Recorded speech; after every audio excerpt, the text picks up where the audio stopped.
사람들을 잘 알면 좀 더 잘 지내지 않을까? 사람의 성격을 알 수 있는 검사 WPI. 내 성격도 알아보고 친구들의 성격도 알아보며 사람들과 더 잘 지낼 수 있는 비법을 WPI 검사에서 찾아보세요. 알아가는 재미가 쏠쏠하답니다. 검사는 황상민의 심리연구소 사이트에서 하실 수 있습니다. 안녕하세요. 홍상민의 심리상담소 시작하겠습니다. 네, 아이고 우리 오퍼레이터 분이 이제 박수까지 쳐주시고 훌륭하십니다. 네, 그럼에도 불구하고 조국 장관은 검찰 개혁할 수 있나요? 당신이 믿는 검찰 개혁이 뭐냐에 달려 있습니다. 쇼를 하자라고 하는 게 검찰 개혁이면 분명 할 수 있습니다. 진정한 검찰 개혁이 무엇입니까? 라는 질문을 하게 되면 못합니다. 황 박사님, 윤석열 총장은 왜 그런가요? 뭐가 왜 그런가요? 무엇에 대해서 구체적으로 질문해 보시기 바랍니다. 진 교수 경비행기도 타고 신기한 일 많이 하던데 아이디얼이 아니었다니 허허라고 하는데 사실은 아이디얼과 로맨이 같이 있는 분이신데요. 지금은요 로맨이 상당히 높아지고 아이디얼이 다운돼 있는, 그래서 M자형 로맨이라고 보는 게 맞습니다. 바람에 흔들리는 황 박사님, 그럼에도 불구하고 조국 장관에게 검찰개혁의 트리거 역할을 기대합니다. 기대하세요. 황 박사님, 김어준 방송에서 봤으면 좋겠어요. 과거에는 아주 자주 출연했는데, 네, 그런데 제가 김어준 너무 이 편파적으로 한쪽에 쏠려가지고 이야기해서 한 소리 해줬어요. 뭐 또 있겠죠? 자, 그러면 지금은 어떤 사연을 가지고 이야기하냐? 알릴레오 유시민 KBS 김경록 인터뷰 왜곡 논란, 이 사연에 대해서 어떤 분이 사연을 보냈어요. 황 박사님, 얼마 전 유시민 노무현 재단 이사장과 김경록 차장의 인터뷰가 알릴레오에서 방송된 후 파장이 켭니다. 논란이 커지기 시작한 것은 10월 8일 알릴레오 방송 직후였습니다. 조국 장관의 부인인 동양대 정경심 교수의 자산관리를 맡아온 한국투자증권 PB 김경록 차장과 유시민의 인터뷰가 방송되었었죠. 네, 저도 그 방송 잠깐 봤습니다. 그리고 기사가 완전히 나와가지고 완전히 유시민 이사장 뭐 됐죠. 앞서 지난 9월 김경록 차장은 KBS 법조팀과 인터뷰를 한 직후 검찰 조사를 받으러 갔는데 자신이 KBS와 인터뷰에서 언급한 내용을 이미 검찰이 알고 있었다라는 겁니다. 검찰의 인터뷰 내용이 유출되었다는 것이죠. 이후에는 KBS가 인터뷰 내용을 왜곡하여 보도했고, 김경록 차장은 언론사의 이런 모습을 보고 자신이 제일 지키고 싶은 게 무엇인지, 그리고 그것을 객관적으로 이야기해 줄 사람이 누구인지 고민하다 유시민 측에 먼저 연락하여 인터뷰를 하게 되었다고 합니다. 그러면 알릴레오는 KBS보다 더 국민에게 신뢰를 받고 믿을 수 있는 언론기관이다라는 것을 이 김경록 씨는 인정했다는 거네요. 제가 언제 방송에서 유시민 이사장이 노무현 재단 이사장인데 본인이 지금 언론인 활동을 한 것은 겸직 금지 위반 아니냐고 이야기한 거 제가 취소해야 되겠네요. 노무현 재단 이사장은 그냥 명예직이고 유시민 씨는 지금 알릴레오 그 언론인으로 활동하는 것이 이분이 맞는 것 같습니다. 예. 이날 알릴레오에서는 검언 유착에 대해서 얘기했습니다. 검찰과 언론이 얼마나 서로 짝짝꿍하면서 권력을 발휘하는가, 이거에 대해서 이야기를 했다네요. 방송 이후 이에 대해 KBS는 허위 사실이며 검찰을 상대로 검정 취재를 했을 뿐이라고 반박했고 법적 조치까지 취하겠다고 입장을 밝혔답니다. 이걸로 봐서 KBS는 확실히 권력기관이 맞네요. 알릴레오에서도 이에 대항하는 AS 방송을 9일 내보냈고요. KBS에서는 조사위원회와 조국 전담 특별 취재팀을 구성하겠다는 방침을 내놨고 KBS 성재호 사회부장은 10일 사내 게시판에 자신의 입장을 올리고 보직 사퇴 의사를 밝혔습니다. 이 KBS 성재호 사회부장이 완전히 중간에서 됐네요. 네, KBS는 이 같은 조치에 대해 기자들이 반발하며 또 파장이 일파만파로 번졌습니다. 예전에 김어준과 함께 일하던 모습 보기 좋았어요, 박사님. 그러게요. 그것도 나름대로 어디 가서 정확하게 사실을 이야기하거나 또 이야기하는 거를 공감받을 수가 있는 데가 별로 없었는데 그 당시까지만 해도 김어준 씨가 그래도 아마 그때는 이 주류 권력 집단에 속했다기보다는 비주류 그리고 현재의 권력 집단에 대해서 저항하고 문제를 제기하는 입장이 있었기 때문에 저하고 공감하는 부분에서 훨씬 더 잘 통하지 않았나 싶습니다. 근데 어느 순간에 본인이 주류 입장이 되고 같은 패거리들을 일방적으로 지지하는 그런 모습을 보이게 될 때 무엇을 가지고 공감하고 공유할 것인가에 대해서 의문이 되는 거죠. 그런데 김어준 씨는 우리는 항상 적에 대한 업무론 그리고 업무론의 희생자가 되기 때문에 내가 믿고 있는 것이 옳고 당신은 잘 모르는 거야. 교수가 뭘 알아. 그리고 대학에서 잘린 교수는 진짜 멍청하다는 걸 보니까 너하고 이제 이야기할 필요가 없어. 이런 눈초리로 저를 보는 것 같아서 제가 참 섭섭했죠. 쪽팔렸던 게 말이 맞죠. 10일 알릴레오 제작진은 사안에 대한 진위 여부를 시민 여러분께 맡기는 것이 좋겠다고 판단했다며 인터뷰 녹취록과 김 차장의 카톡 메시지를 공개했습니다. 거기에는 인터뷰 내용 후회없고 언론과 검찰의 시스템에 대한 경종을 울린 것에 만족합니다. 편집도 아무런 문제가 없었습니다. 라는 내용이 담겨 있었어요. 그리고 증거인멸을 인정했다는 발언을 의도적으로 삭제했다는 주장에 대한 반박으로 인터뷰 녹취 파일을 추가로 유튜브를 통해 내보냈습니다. 같은 날 곧이어 KBS도 인터뷰 녹취록을 공개했습니다. 사실은 많은 언론에서 핵심으로 이 증거인멸을 인정했다. 제가 거기 PC 하드드라이브 바꾼 거는 증거인멸이라고 할 수 있죠. 이거를 본인 스스로 인정했고 알릴레오에서 이 유시민 이사장은 그건 증거인멸이 아니라 증거 보관이었다.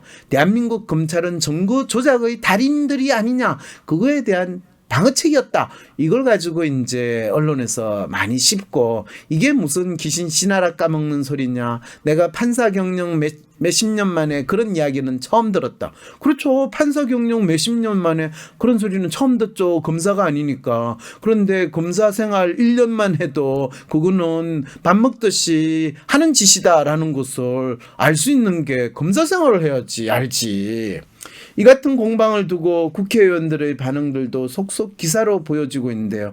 사실은 국회의원의 반응은 아무런 의미가 없는데 그거를 기사로 넣었다라는 것은 이 사실에 대해서 보도한다는 것이 지금 현재 기자들이 얼마나 곤혹스러워하고 있다라는 것을 잘 알려주고 있는 거죠. 그래도 제가 읽고 싶지도 않지만 그래도 정치인들이 한 이야기 뭔 소리를 하는지 무슨 귀신 씨나라 까먹는 소리를 했는지 여러분도 알아둘 필요가 있으니까 제가 그래도 한번 읽어는 보겠습니다. 유시민 노무현 재단 이사장이 조국 일가를 지키기 위해 곳곳을 때리고 압박하는데 KBS 수뇌부가 이에 굴복했다. 예, 굴복했으면 좋겠네요. 공영방송이 좌파 협박에 휘둘리는 현실을 국민들은 절망으로 받아들일 것이다. 공영방송은요. 좌파 협박에 휘둘릴 뿐만 아니라 우파 협박에도 휘둘리고 심지어는 공영방송은 정권의 앞잡이를 자초하는 현실이기 때문에 새삼스러운 것도 아니에요. 그래서 과거나 현재 국민들은 절망으로 받아들일 것이다. 예, 핵심은 절망하는 세상에 우리는 살고 있다라는 것을 나경원 자유한국당 원내대표가 이야기를 했다는 거죠. 이럴 때 한마디 하고 싶죠. 니 때문이야! 네. 싸가지 없는 소리를 참 싸가지 없이 말하는 재주로 검찰을 난도질하며 법원을 욕보이고 언론을 단죄하고 있다.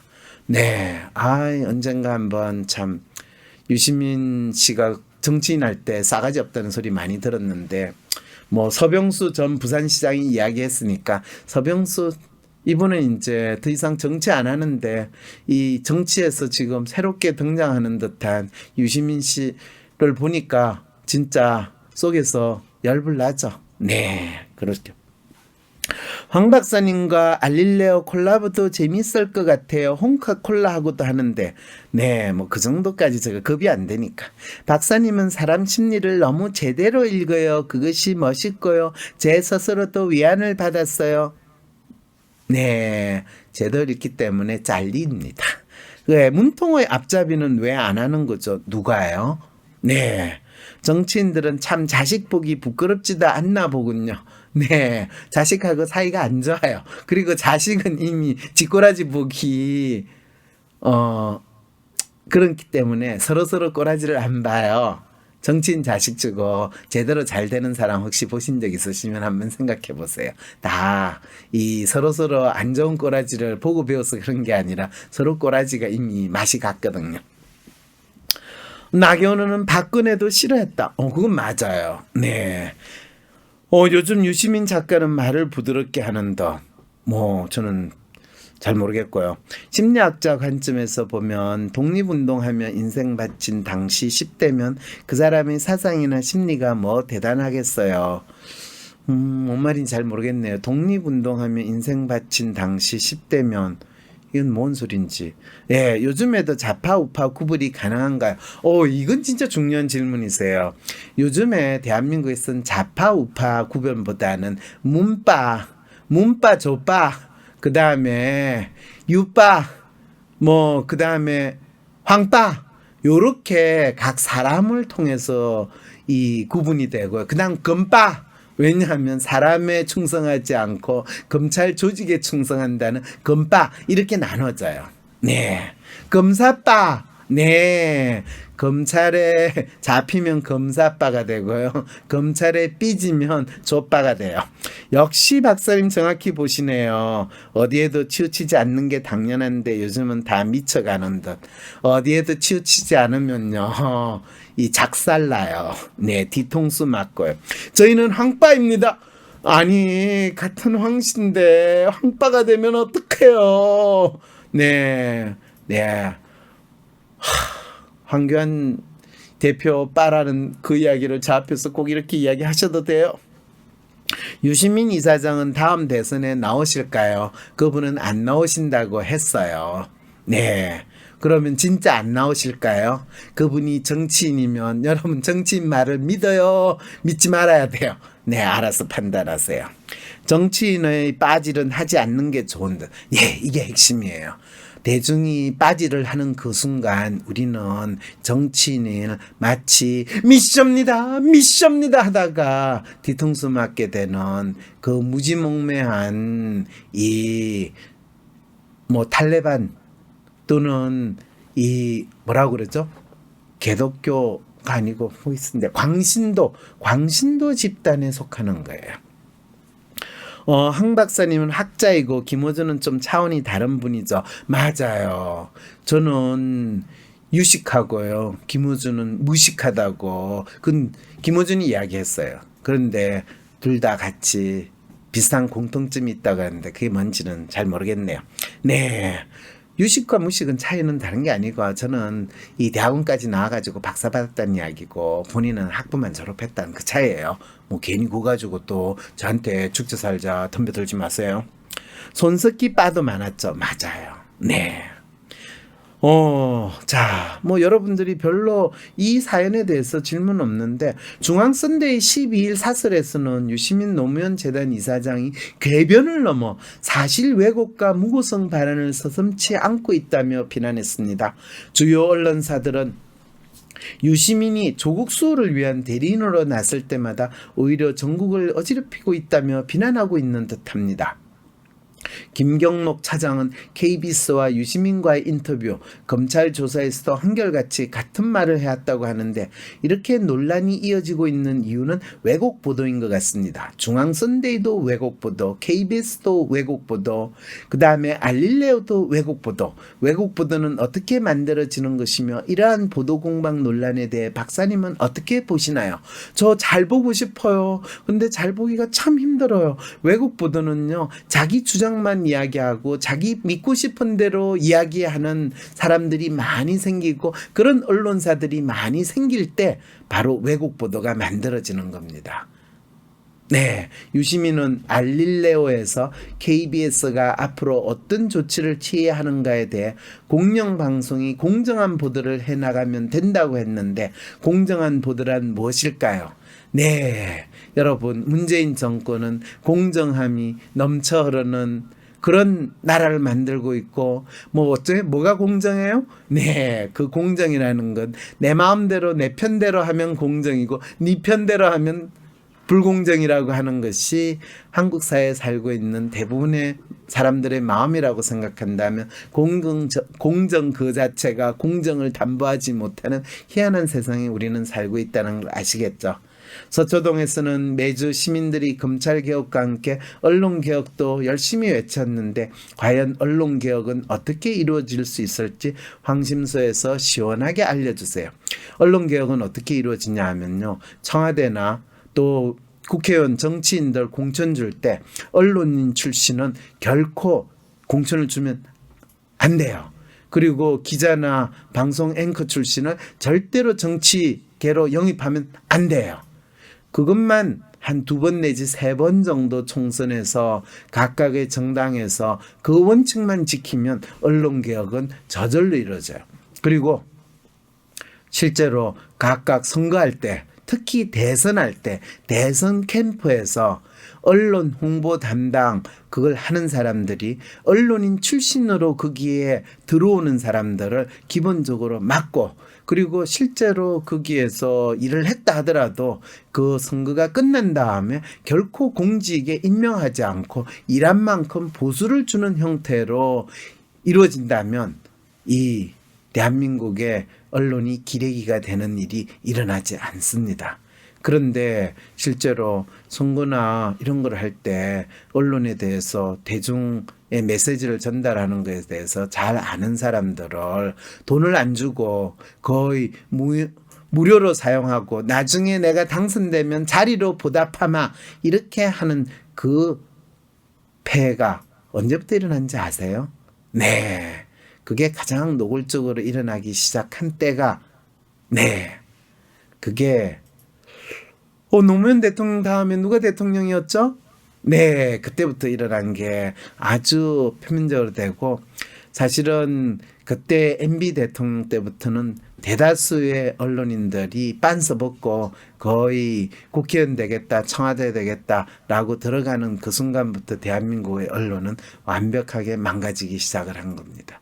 그래서 조선일보 방회장이 자, 조선일보 출신 국회의원들 모이세요 그랬더니 그거는 정당 하나 이 교섭단체 구성하고도 남을 만큼 더 많은 이 전직 조선일보 기자 출신 국회의원들이 모인 황당한 나라가 이 나라입니다. 그 나라를 누가 만들었냐고? 네, 저와 여러분들이 만들었습니다. 네, MB만큼 그나마 정상적인 대통령 없었다. 진짜 문재인 찍은 거 반성한다. 이분 아직 정신 못 차렸네요. 네, 구독과 좋아요 부탁드려요. 큰 힘이 됩니다. 부모님이 혹은 내 자식의 행동이 도저히 이해가 되지 않으신가요? 주변 사람들과 소통의 문제를 겪지만 이야기를 해보려 해도 계속 꼬여만 가시나요? 좀 더 나은 삶을 살고 싶지만 별다른 돌파구를 찾지 못하고 계신다고요? WPI 워크샵에서 자신을 알고 주변 사람을 이해하고 삶의 방향성을 확인하여 더 나은 삶을 살아가세요. 상담가로서 커리어도 개발하고 삶의 지혜와 이해를 얻어가실 수 있습니다. 듣기만 했던 WPI에서 벗어나 워크샵을 통해 WPI를 배우고 유용하게 활용해보세요. 11월 9일 WPI 워크샵에 참여하세요.